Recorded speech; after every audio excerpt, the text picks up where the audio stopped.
All right. We are live, but we're going to let it breathe just for a moment here while I bring on Facebook and those meta members of the fam family. And then we're going to get things rocking and rolling. Zach will be here momentarily. It's going to be a gas. Okay, we're good on Instagram. We're good on Facebook. So, welcome in, everybody. It's the Mile High Huddle podcast. I'm your host, Chad Jensen. I'm solo only for a short time. Zach should be joining us within the next 5 or 10 minutes or so, but already running a little bit late. I didn't want to keep you waiting too much longer. But hey, training camp week has officially begun. That's the good news. Bad news, we don't really have anything by way of actual like breaking news, although there are some interesting stories over the weekend I want to get into. Papa Bear jumping in early as he is wont to do with a super chat. Thank you, David. Hope you're doing well, big dog.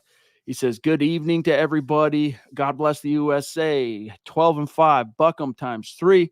Denver Broncos for life. You know his hashtag game is strong. The jersey giveaway is not happening anymore. No. It's happening. It's still happening. I just loaded up on a ton of jerseys. So no, it's happening. It's just been the last month or so has just been kind of a people taking vacations, this and that. That's what it's kind of like what the NFL does for people like us who do make a living covering the NFL. Like we plan our stuff around when they're off too. But don't worry, David, that's going to be coming right back very soon. And we'll make up for whatever time might be lost. Trust on that. Sam Bam, brother, thank you for jumping in early too with the super chat. Always great to see you. He says, evening, everyone. Preseason almost here. I'm interested in seeing how the O-line does with a quarterback that's way more fit for Sean Payton's offense. I think the O-line is going to look a lot better than it did. Go Broncos. Well, see, that's where I think perception versus reality is a little bit out of whack. When you have a quarterback like Russell Wilson, who takes 55 sacks his first year in Denver, 45 his second year, it creates the outsized perception that, well, the O-line must be terrible because this guy's always running for his life. But if you think back to Russ, I mean, how often? I mean, we could seriously, if the NFL wasn't so punitive with regard to its all-22 film, I would turn on the all-22 with you right now, or even just like a broadcast highlight reel of a game, and let's see how many throws that Wilson makes, how many of them come when he hits the back foot of his drop. You know what I mean? Like within reason. Hit that back foot, one, boom, out at the most. Like that's how it should be on a 70% basis. Whereas Russ hits the back foot, burp the baby, gone. Then he runs around, tackles. They don't know what the heck to do. They never know where this guy's going to be. It just makes the opponents just lick their chops. It makes it easy on them, especially when Russ doesn't have that foot speed and that twitch and explosion that he had back in the day. So, and that's not to absolve the offensive line. I mean, look, Mike McGlinchey was a significant disappointment as a pass blocker in year one as a Bronco.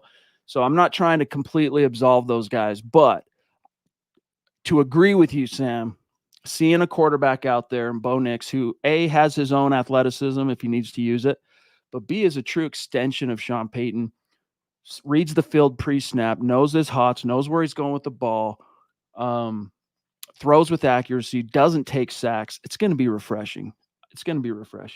It will be interesting to see, though, who that center is, I think it's maybe too early for us to say the leader in the clubhouse is Alex Forsythe, even though I've been saying that for most of the summer, because you go back, I mean, talking to guys who are watching whatever portion of the practices the Broncos made available to the media, it seemed like Luke Wattenberg was getting more of that shine initially, but at the same time, hey, so was Jarrett Stidham with the ones, right? But he's not gonna be the starter. Hey, look, it's the bus driver.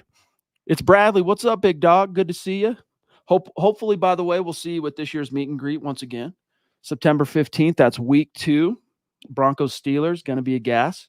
MHH remains undefeated. The Broncos remain undefeated at the MHH meet and greet games. He says, I'm dying to hear any reports from the rookies who started camp this past week. Any news? Nah. That's the thing. Scott and I were just talking about this. And by the way, again, Zach should be joining us any moment. What are we at? We're at 6:23 in God's country. So he'll be here any minute. But Scott and I were just talking about this. Sean Payton does not just kind of volunteer press, media availability, media access, unless it's straight like mandated by the league. And these things are stipulated in the CBAs. Okay, what teams have to do relative to media and obligations in that respect. Sean Payton, dude, if he doesn't have to let the media in on anything, he won't. And from a fan perspective, like as far as how it comes out on the wash, that's actually a good thing. You know what I'm saying? Like deprives us a little bit during the offseason, but keeps a tight ship. The hatches are battened down.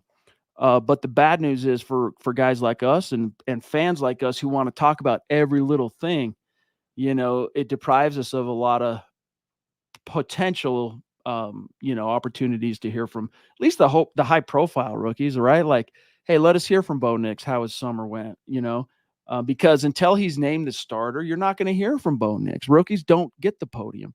So if the rookies have reported, hey, let at least the first and third round guys talk, like there is no second round pick this year, but let Bo Nix and Jonah Ellis take the podium, take a few questions, whether it's a veteran like Peyton Manning and a pro like him back in the day or a rookie, they always have a Patrick Smythe or one of the PR guys over their shoulder.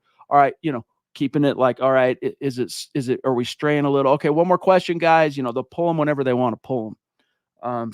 But Sean Payton, he just doesn't play that. I don't know if it's a Parcellian thing coming from Bill Parcells or what, but that's just the way it goes.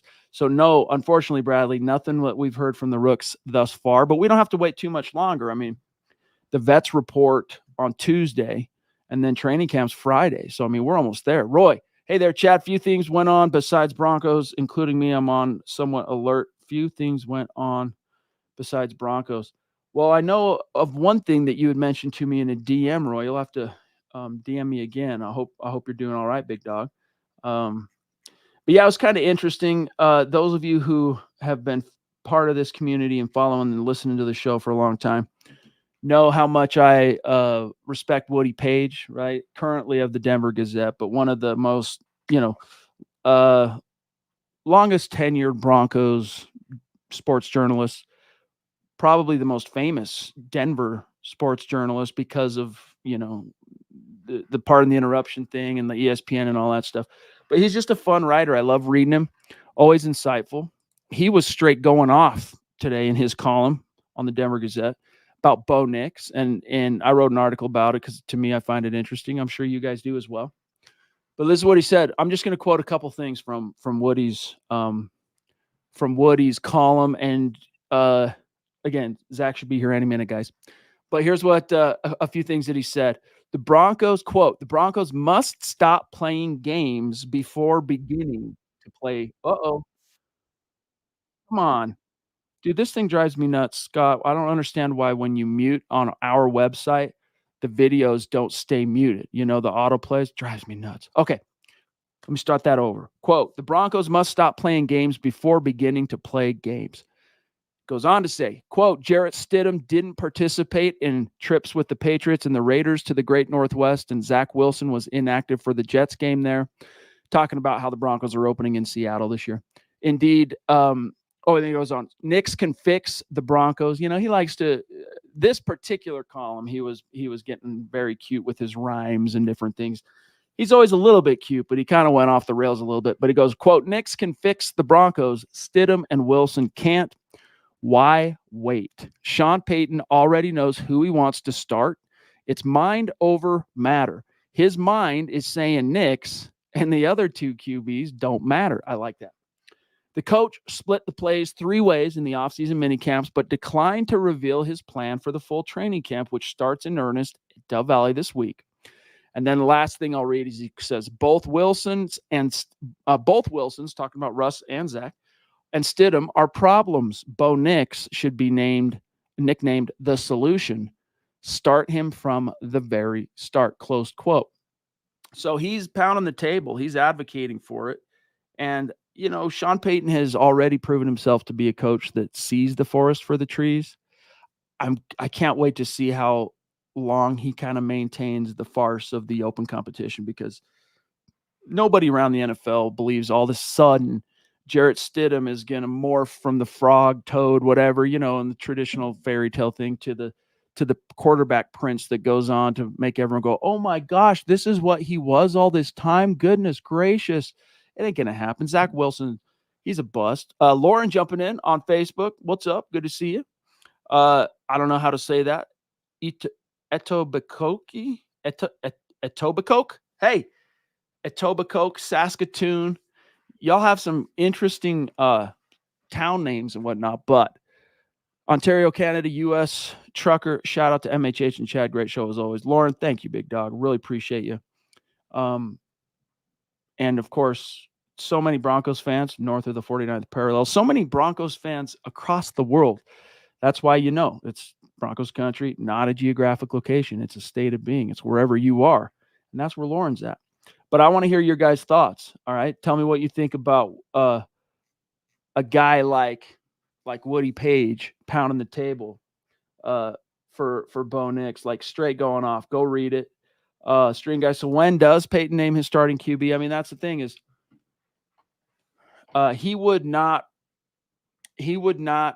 reveal a specific goal date / deadline, but the obvious deadline is the season opener, and that's the only thing he really would speak to is, hey, I got till then, But this, again, we get back into this. The more you go through this farce of an open competition, every rep you give to Zach Wilson with the ones, every rep you give to Jarrett Stidham with the ones, you're depriving your future guy of that rep, and not just for his own personal growth, but the guys around him, building that chemistry with the pass catchers.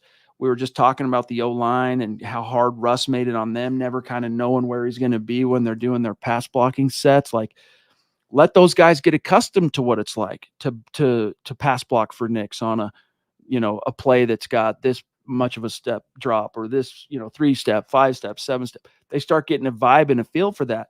If all of a sudden you make them go through training camp where they're splitting that, even if it's equal, but they're splitting that with amongst two other quarterbacks, by the time you go, okay, and here's Bo Nix, our starter, like he has some ground to make up, not just himself, but all the guys around him. So, and that's the thing, guys, is Sean Payton knows that.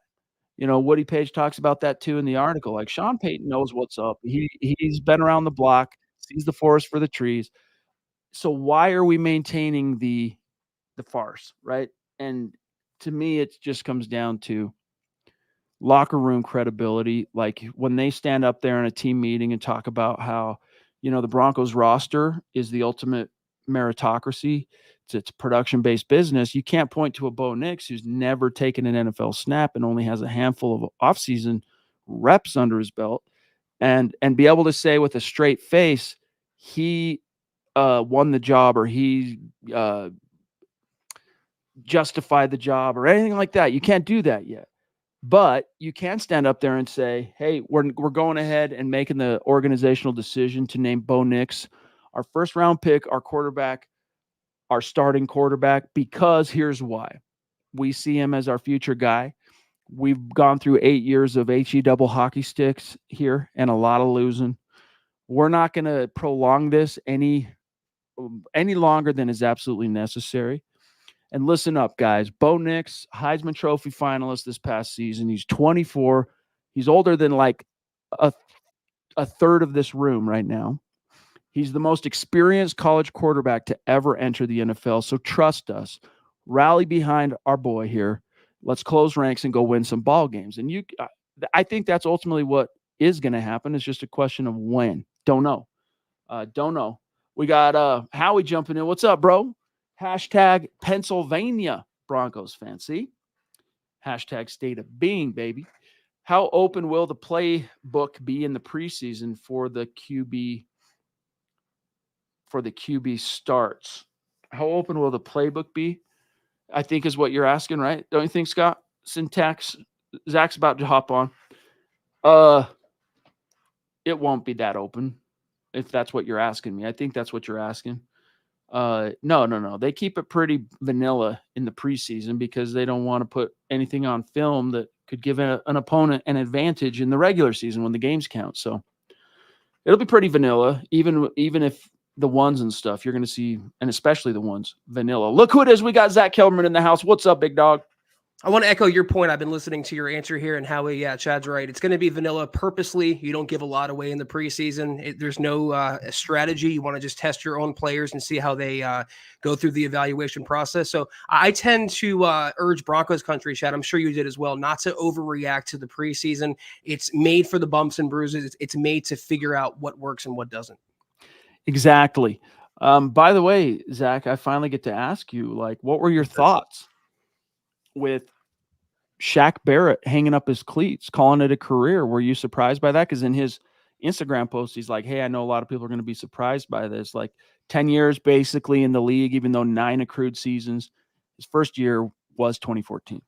I thank him for the memories, Chad. I am surprised because I don't think he's that old, but I'm not surprised because he had a major injury and also the loss of his young child. I believe she was 2 years old, happened within the last couple of years. So it takes a toll on you mentally and physically. He's made a lot of money. He won a ring. He accomplished a lot in his short time, or in the briefer time in the NFL. I wish him well in his next endeavor. A couple of rings, right? Because right. He leaves. I almost forgot, dude. Like, time is a flat circle, and the older you get, the more it kind of starts to telescope on you, and time just flies. But I almost forget, Zach, that his last year as a Bronco was actually 2018. That wasn't that long ago, but I guess actually now it kind of is. So his first year in Tampa, Tom Brady joins him, right? They go win a Super Bowl. They beat Patrick Mahomes and all that stuff. He also gets another ring with Tampa Bay.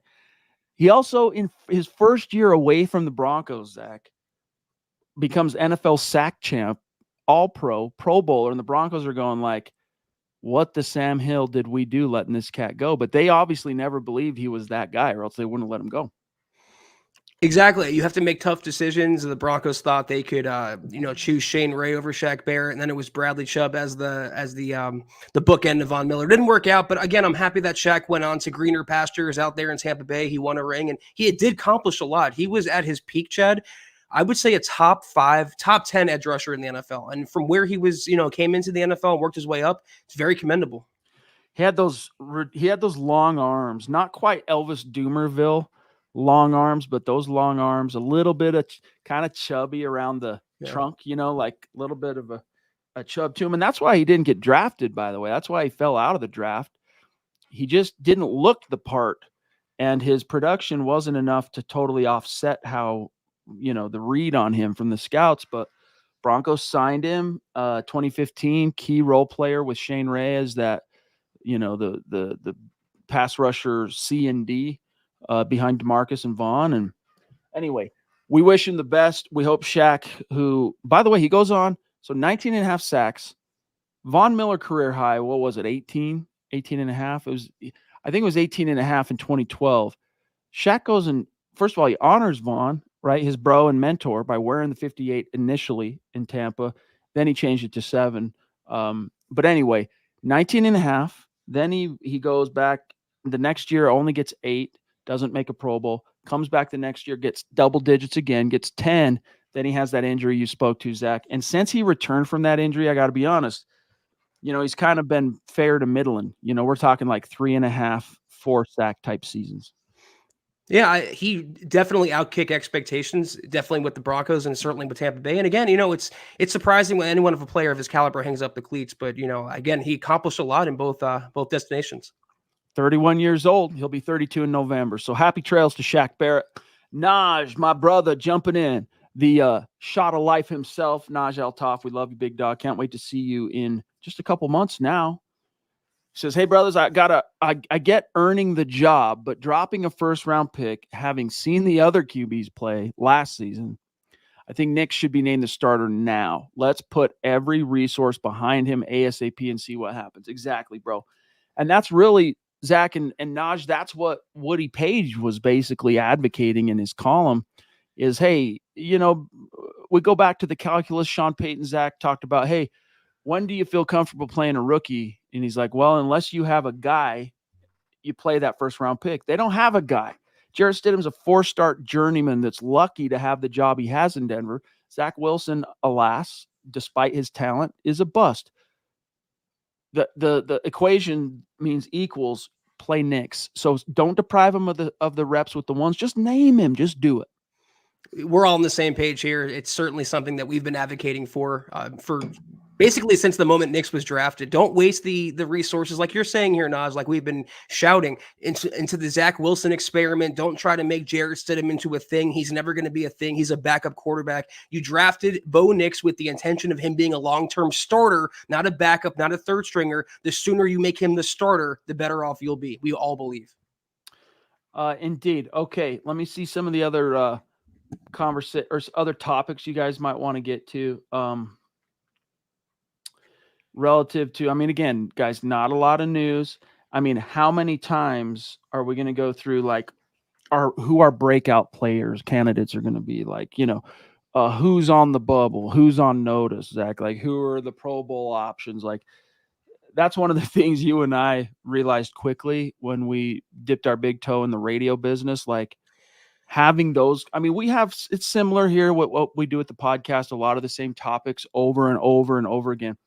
But having to do that, Zach, at an even like more surface level, because remember, that's one of the things we learned right away is they're like, we'll sit here and talk about, Blake Watson, who nobody listening in a car on their radio on their way back from a lunch break or whatever knows who that even is. They just tuned it in for a second. You got to keep it like surface topics. Dude, that got boring really fast. Yeah. And that's kind of the territory we're reaching with regard to like some of these summer tropes previewing training camp. Thank God training camp week is here, Zach.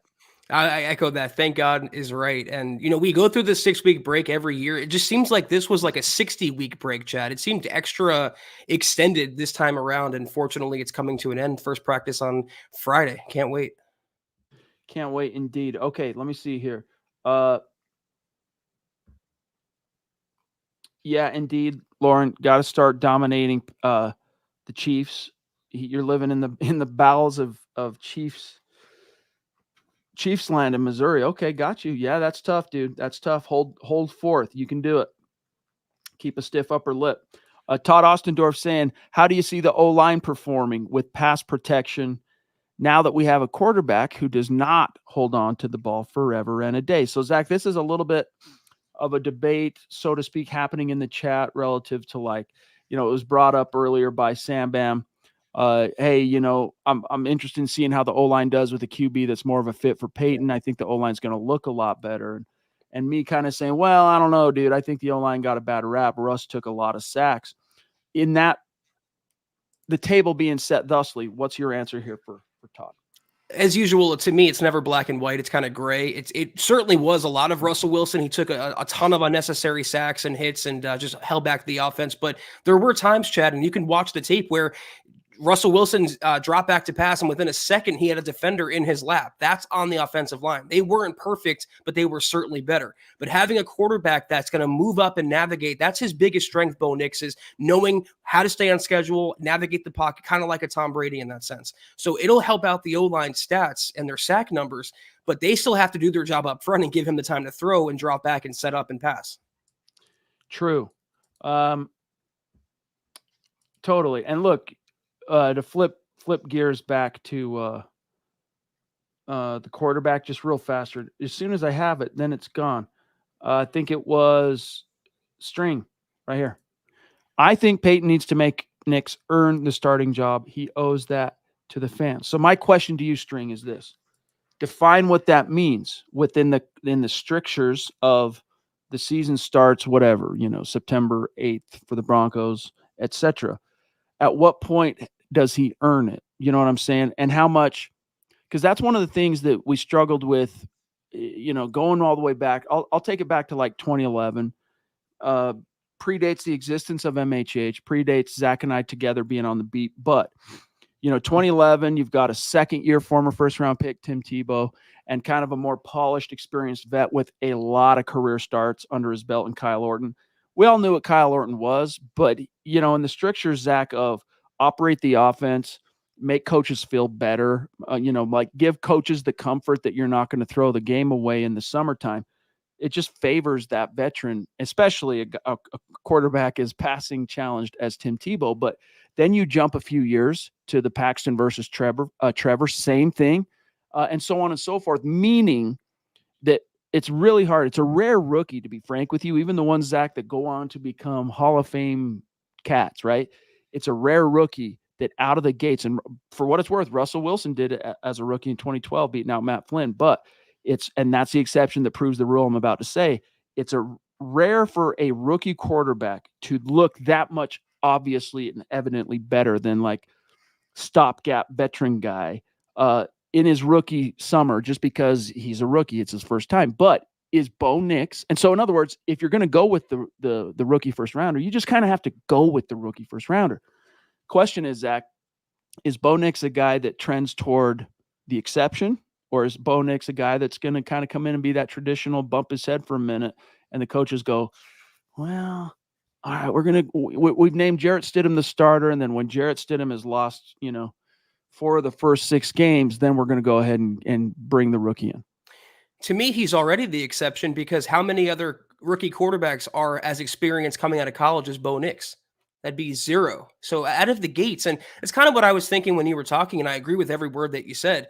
If you're trying to treat Bo Nix like one of the 53 or make him earn it or anything like that, you kind of can't put the cork back in the wine bottle. You selected him 12 overall, which already shows that you have long-term plans as your QB1. And what has Sean Payton done since selecting him 12, Chad? Gushed nonstop in his own Sean Payton way, gushed about Bo Nix. It's evident that he likes him. It's evident that he's much happier with Bo Nix than with Russell Wilson. I get the point of having a competition, but the sooner that Bo Nix gets all the 1 reps and all these snaps, the sooner and better off he'll be. Exactly. So then it comes back to begging the question. So like how and when does it happen? Like, is Sean Payton going to wait for the first game, kind of let Bo Nix go out there? Because if you're that confident in the guy you drafted, but you still need to, like, the guys around you in this locker room as a coach, you can't just, your confidence doesn't just transfer to them through osmosis. They have to see something. They didn't spend hours and hours studying his tape. All they know is this kid got drafted in the first round and he's out here taking reps. So like, at what point do you go, okay, like, there's enough there, Bo Nix is our guy? It could be before the preseason game. I don't think so.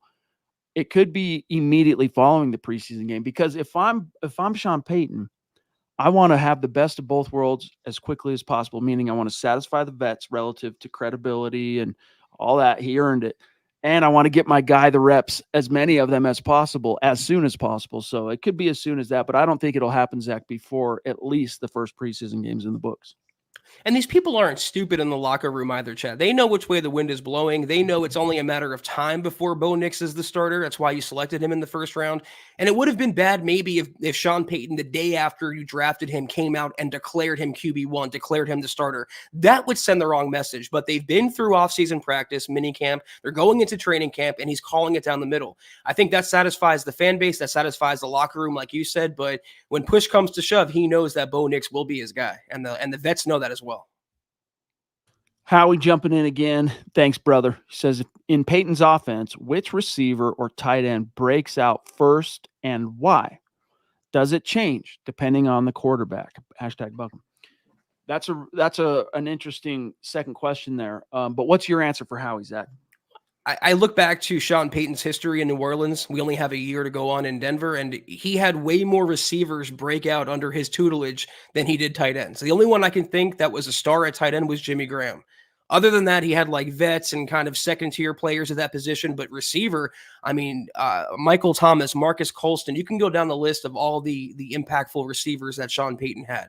And with the investment that he's helped put out in the receiving core, you talk about Marvin Mims, you talk about, I know he wasn't there, but you talk about Troy Franklin, you brought back Tim Patrick. You have a lot of hope in these receivers, Chad, and also a lot of quantity. And you're hoping that quantity turns into quality. True. I'm going to say in Peyton's offense, in the assumption that it's Bo Nix for the majority of the season.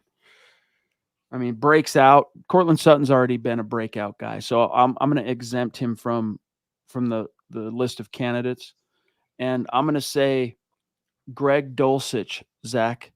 I'm going to bet just a little bit. You know, I'm not going to bet a mortgage payment. I'm going to bet a car payment that he. No, I'm not even going to bet a car payment, dude.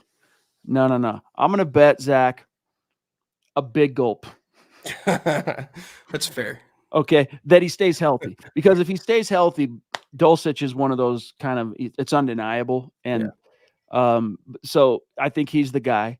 And Bo Nix, again, we go back to Sean Payton looking for a quarterback who can be an extension of him on the field. Sean Payton always liked when he had one of those athletic tight ends, boom, feed him. Jimmy Graham, guys before him. So I would say Greg Dulcich, and especially that favors if Bo Nix is the guy. I went back and checked my work a little bit. I mean, we have a test prep saying that Jeremy Shockey was, but he was already established from his days in New York. I'm talking about a guy they built up from the bottom, and Jimmy Graham is really the only one on that list. It just seems like he has more favorable history with receivers. But you're right. Among that group, I'm a big Lucas Kroll supporter. I think he could be starting material, but based on talent and potential alone, Greg Dulcich is the breakout candidate. Hey, Scott, by show of fingers, a player put on the PUP list, how many games does he have to miss? Is it 6, 4, 5? Charge it to the game. We just throw up our hands. I don't know. Drew Sanders, Zach, was just placed on the PUP list. Ooh. So that means he's got to miss a specific amount of time. Well, I'll just read this. This is via Pro Football Talk. They don't get into it. I'll have to research it because, as we learned with Blake Watson, there are a couple versions of the PUP, right?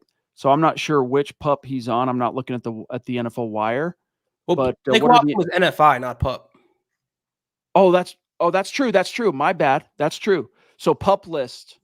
That's right. My bad. So PUP list, Drew Sanders, Zach. What are the implications?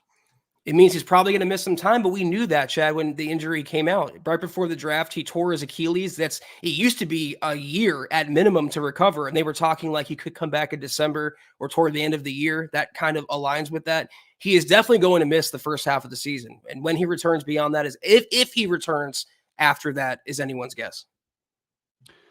Scott's saying they don't have to miss any games yet. There's some procedural difference between being on PUP before camp or during camp. Okay, copy that. Further research will be imminent. Watch for articles on MHH, milehighhuddle.com. So the Duchess jumping in, Michaela Parker in the hizzy. Thank you, we love you. Mount Rushmore. She says, sorry for being late. Take your sorries, stuff them in a bag, and throw them in the garbage. They're no good here, okay? We love you. You know this. In ER with my mom. Dang it. Hope she's, what's going on? You'll have to tell me in the DMs. I say start Nix. The more experience he gets, the better. What's going on? You'll have to let us know. Michaela, prayers up. Everybody, positive vibes, prayers for Michaela and her mother. I hope you're in and out. I hope she's in and out of the ER. Yeah, I agree with the point you're making about football here, Michaela, absolutely. But the bigger point and more important point is her mom. My thoughts are with her. Our thoughts are with her. Let us know how she's doing, and anything we can do to help, we'll do it. Dang it. As someone who went through a lot of stuff with my mom late in her life, my heart goes out to you. You know that. Love you, Michaela. Let us know if there's anything we can do to help too. I mean, Justin jumping in on Facebook saying, already placed my offensive rookie of the year bet on Nix. This is why I'm not a professional gambler. Well, yeah, I mean, the odds don't favor it. That's for sure. But if he ends up being it, you're going to be the guy who looks like the smartest cat in the room, and those odds will the payout on that would be, I would guess, Zach, significant. So kind of cool. But look at the guys who were drafted. Let's just keep it on the quarterbacks. Okay. Caleb Williams, situation he landed in, the Washington kid I just bring for Jaden Daniels, Drake May. We know that the Atlanta kid, Michael Penix Jr., he's not going to play. Do you think that JJ McCarthy is a threat, like a true threat, based on the buzz we've heard this offseason to unseat the quarterback there? I don't know, dude. So what do you think? I mean, to your point, I wouldn't put a mortgage payment on Bo Nix winning over Roy, but you never know, Justin. And I do like the confidence that you have, and it's nice to be able to even place a bet on a Broncos rookie quarterback. Again, the fact that they're going this direction is very refreshing. But you never know. I mean, this time a year ago, people were talking about C.J. Stroud as maybe needing a developmental year. And once again, I'll caution and say, I'm not saying that Bo Nix will be C.J. Stroud, but you don't know until you know. If he hits the ground running and things break the Broncos' favor, he could have a big season. He really could. Yeah, Scott's saying probably the leader in the clubby for O'Roy is Marvin Harrison Jr. I would agree with that. Anyway, thanks, buddy. Good to see you, Justin. Shout out to Clayton. What's good, big dog? Saying, hey, smash the like button and share. Thanks for that reminder for everybody. Here's String Guy's definition of like when I say, okay, what does it mean to earn it, right? Sean Payton should make Nix earn it. So he answered the bell and said, here's the definition. You'll damn sure know it when you see it. I know the argument, though. Get the kid on the field so we can develop. But if you do that and he's losing games, it's worse than waiting. And, to just kind of piggyback on what you're asserting here, even though I mostly disagree with it, this is what Sean Payton was basically saying, because he got asked it a million times, like, how do you know when, coach? And he's just like, well, you see it.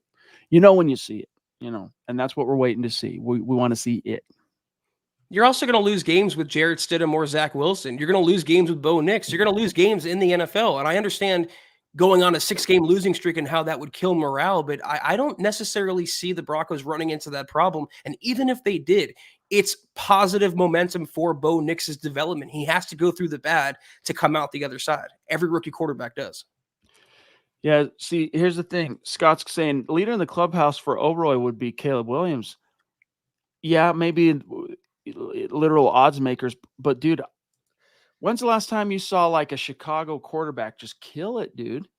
I mean, especially a rookie, of course, but still, like Jay Cutler's if Jay Cutler, Chicago version of Jay Cutler is like the best quarterback you've had besides Jim McMahon, 85, and a couple of years before and after. Like, he had a nice little stretch, but Jim McMahon was never going to be confused for the quarterbacks of the other prolific guys of his era, like the Elways, the Montanas, that was never going to be. He was like a lunch pail kind of solid quarterback guy. Jay Cutler is the best guy. I don't know what it is. It's like, disabuse me of this. There's always a first. I was the guy, Zach, saying I just miss me on Ohio State quarterbacks in the first round. Then what happens this last year? Finally, the straw breaks the camel's back. Maybe that happens in Chicago. Scott goes, they've built that offense up with some good weapons, and Caleb's in a good spot. So there's that, Zach.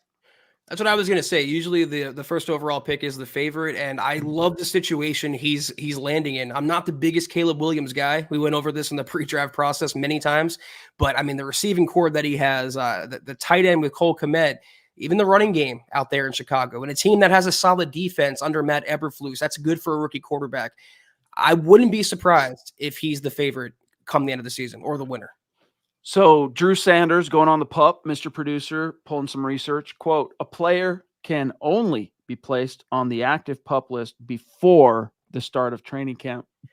The player counts against the 90-man roster limit. That's the offseason limit, right? And can come off the pup list at any point during camp, and practice immediately. The player cannot return to the pup list if he sustains a setback or another injury during training camp. Okay, last thing on this.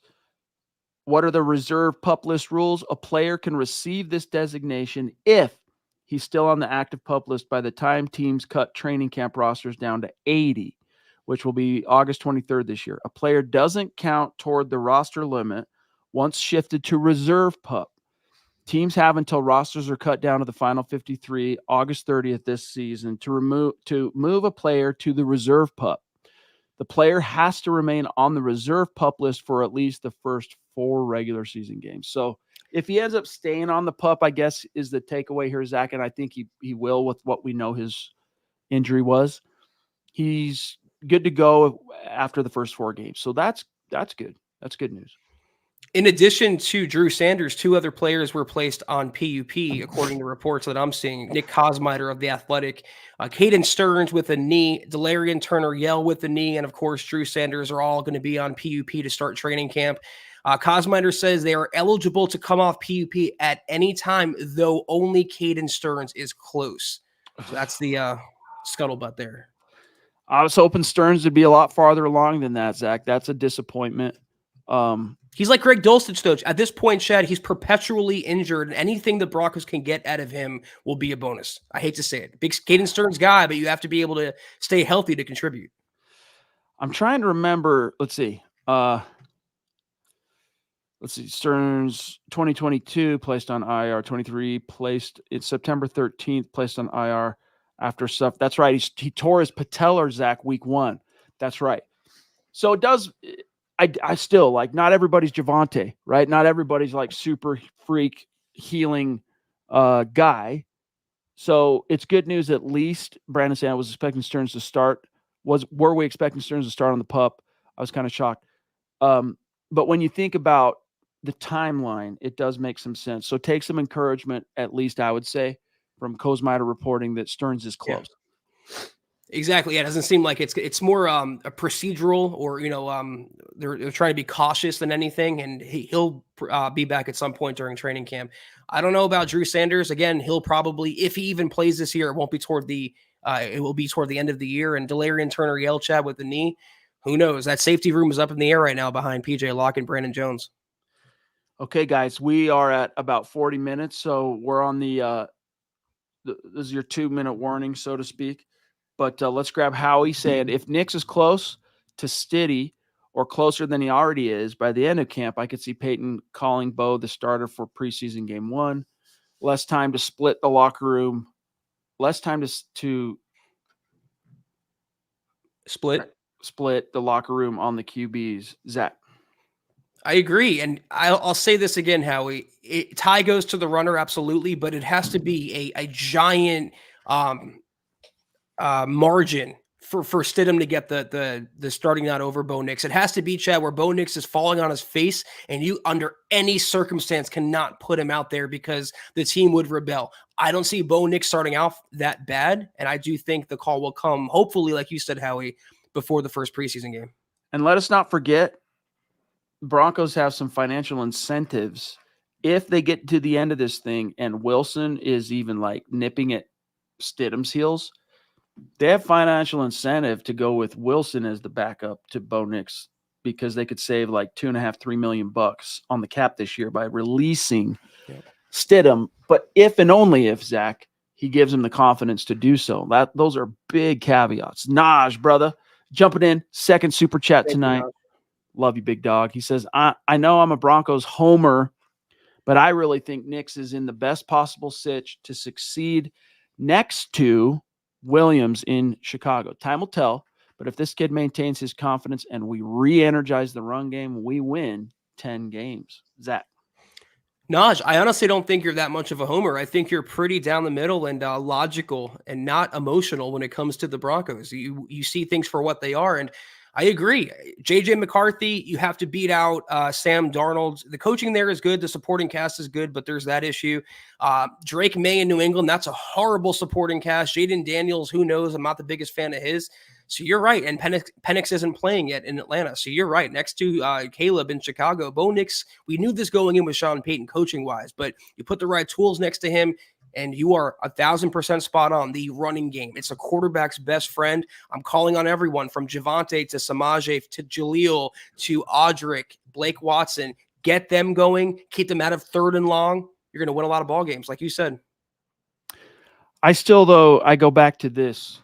Like, coaching is a difference in this, like, best situation thing. Like, there's an argument to be made that Caleb has perhaps more weaponry out of the gates to kind of lean on, that's, I don't know, more exciting, more proven, whatever, than Bo. But like, we're talking about, as far as like offense is concerned, Shane Waldron, Zach, versus Sean Payton. Now, Waldron does have some skins on the wall in terms of, like, he's worked with some of the great young West Coast offense coaches. He's worked with McVay. He worked with spent time in Seattle. Worked with McVay and with the Rams. Let me see. Let me look at his. But still, like, I err on the side of Sean Payton in this case. Like, I'm going to maintain it. I think still Bo Nix is actually in the most favorable sitch. Like, but unlike Caleb Williams, like the Broncos are open competition. I don't know. Maybe Chicago has said that he has to compete. I haven't followed the Bears this summer. I couldn't tell you for sure, but I like Bo Nix's outlook of hitting the ground running. People are going to be surprised by when he finally gets inserted. We'll see when that is, but people are going to be like, "Oh, first rounder after all." Okay. Yeah, I'm a Shane Waldron fan. I think he's a good coach and he's going to do good things in Chicago. I don't think he's on Sean Payton's level. And also the coaching experience the Broncos have already with Pete Carmichael, Chad, Joe Lombardi. He has the tutelage, if he wants, of Peyton Manning, John Elway. That's a very favorable and fortunate situation for any rookie, let alone a quarterback. So I'm interested to see, too, if he can outperform Caleb out there in Chicago. Yeah, so Waldron's got some skins on the wall. He's youngish, but before he went to Chicago, the biggest like skin on his wall outside of the time he spent with the Patriots was he's the guy that got Geno Smith to do something. Like he's that guy, so that's something. Justin, I'm really hoping to meet you guys at the meet and greet. Still trying to work out the details, but it looks good right now. It would be great, bro. Yeah. We'd love to meet you. Hope it happens. September 15th, we'll be there. It's going to be a gas. As it gets a little closer, we'll talk more about kind of what to expect. But as always, the simple takeaway thing to remember is just look for the big blue tent. It says MHH, hashtag state of being. You'll see MHH flags flying up high and stuff. It's not hard to find us if you're looking. I'll give you some incentive. If you want to see a guaranteed Broncos victory, if you want to know for sure the Broncos will take down Russ in week 2, come to the MHH meet and greet. We'll be 4-0 after this week, Chad, after this that game. Yeah, Howie. So week 15, Howie's asking specifically. September 15th, week 2. And he says that'll be his first Broncos home game. Sick, dude. Hope you make it. Todd jumping in with a super. Thank you, buddy. And then we'll probably dip on out after this.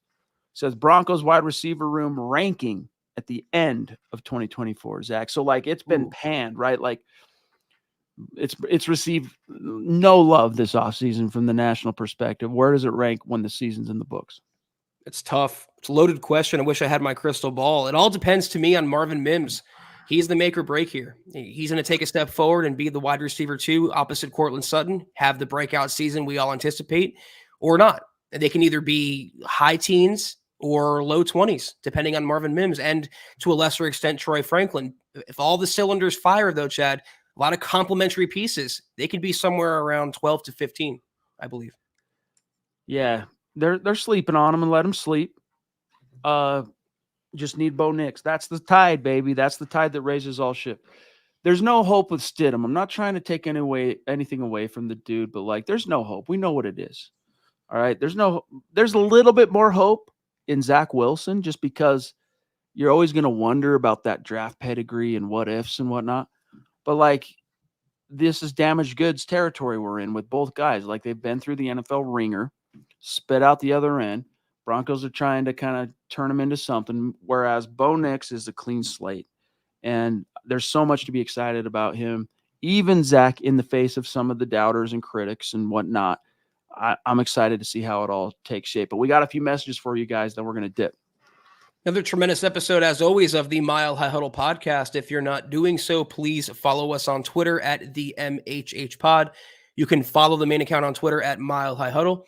Chad at Chad and Jensen, myself at Kelberman NFL, and Scott, our producer, at Scout Kennedy. If you guys want some merch like we're rocking each and every single podcast, check out mhhmerch.com and get you some. If you haven't done so yet, please drop us a like at facebook.com/Mile High Huddle Pod. You can find us on Instagram at mile_high_huddle. If you're listening on Apple Podcasts, make sure you're leaving your football priest a 5-star review for a chance to win some of that merch each and every single month. But if anything, y'all, please subscribe, like, and share this video and every video you see on the MHH channel. It really helps us grow and reach more Broncos fans just like you. Hey, on Instagram, Tacos, what do you say about the running back room? All right, so last thing here, and thanks for being with us on Instagram, big dog. Zach, I wrote about the running back room today. And I basically leveled with the readers saying, look, I once said that Javonte Williams could be a roster bubble guy. I no longer say that. Never say never, but when I was saying those type of things, and I even wrote about it in this Sports Illustrated roundtable, that was pre-Audric Estime missing time. That was pre-Blake Watson starting on the NFI. I think Javonte, he's a motivated guy this summer, not only because the Broncos hedged, drafting a guy, signing a guy, but he's in a contract year. I like the outlook of this room, Zach. I think it's got a nice balance of both, experience and youth that can do a lot of different things. But what's your answer for Taco Zai? I'm right there with you. I think it starts and ends with Javonte Williams, how he's going to come off the injury, another year removed. They say it takes 2 years for players with ACLs. Well, he had way more than an ACL. That was a career-threatening injury. I think we'll see more of the pre-injury Javonte. Fingers crossed. I want to see how severe the injury is to Audric Estime, which you touched on, Chad. That'd be a big blow if he was out. But beyond that, how are they going to shake up the dynamic of the room? They have the big bruiser types, the body blow types, and they have the game breakers and Blake Watson, Jaleel McLaughlin. You put them all together, use them correctly, you're going to have a damn good running game in 2024. Amen to that. And yes, thoughts and prayers to Michaela and her mom at the ER. We love you. Keep me in the loop. Anything we can do, Michaela, let us know. A mile-high salute to the great Super Chat superstars and supporters tonight. And we'll start with the Duchess, Michaela Parker. Love you.